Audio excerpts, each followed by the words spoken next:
Everything is falling into place for Freddie. I mean, where he used to get in trouble was when he got overplayed and he played too much, like 4 games in 6 nights, or it was a really hectic schedule and things. But the way that, like, he's won 12 out of 13 games in the Stanley Cup Finals. Right. And, you know, you might say he's getting no shots and everything else. Right. But, boy, it's tough to stay so focused. And then with, I mean, his longtime agent, Claude Lemieux, passing, it's been a heavy heart the last couple of days, and he still came through and played a great game tonight, made the saves he had to make. I'm telling you, I've seen him play so good, and when he's on, he's hard to beat, and he's been hard to beat all playoffs. Passing Weeksy, too. Yeah, I'm about to say, how about that Weeksy on the board? A young, fresh-faced Kevin Weeks. That part we don't like. Go ahead. You know, with Freddie Andersen, a lot of things, and Bruce, you know him well. When I watch him, I've been really surprised the way he's handling the puck. I think maybe an evolution in his game as a veteran goaltender that really aids the breakouts. You're going to need that against Vegas. The other thing about Freddie Andersen, you talked about being overplayed, health always an issue for him.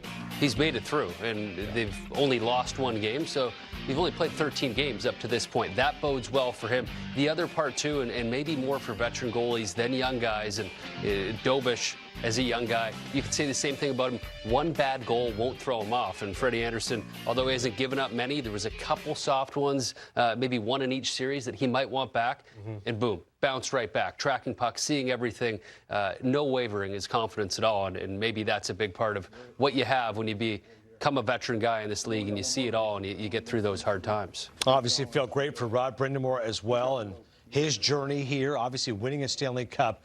He's the first person in the expansion era since 1967-68 to captain and coach the same franchise, the Stanley Cup final berth. So very cool. We'll always see the emotions of these players and their coaches. And what it's like, certainly for Freddie Andersen, obviously, as Jackie was alluding to in that interview, playing with a heavy heart and able to come through and deliver. I do think, again, the health is important. What Hicks mentioned, Bruce, that in the past he would play and that's a hamstring, a groin. Is he going to be fully healthy? When fully healthy, Freddie Andersen is a different player.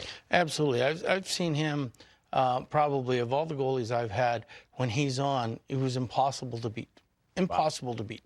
And, I mean, he, by his standards, didn't have a very good regular season. Right. You know, and so for him to come in and Rod have the confidence over Bussy, who had a great year, to start him in the playoffs, and then him just sort of rewarding Rod and saying, I'll show you that I'm the best and I'm the guy. And he's gone for 13 straight games now, and he's won 12 of them, and he's like you said, Thomas, he's given up maybe 1 bad goal a game here and a game there in the playoffs so far. I would have taken that. I have goalies that give up 2 bad goals a game.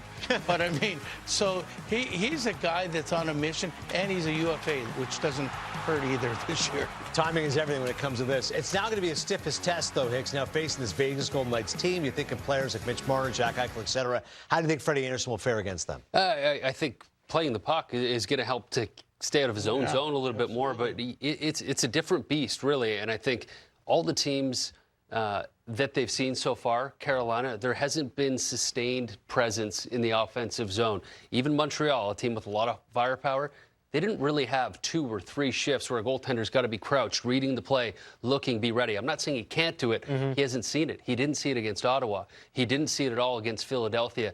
Maybe Vegas is that team with the way they play, especially in the neutral zone. They can spend more time in the offensive zone. That's going to challenge Freddie Andersen, but he's passed every test so far.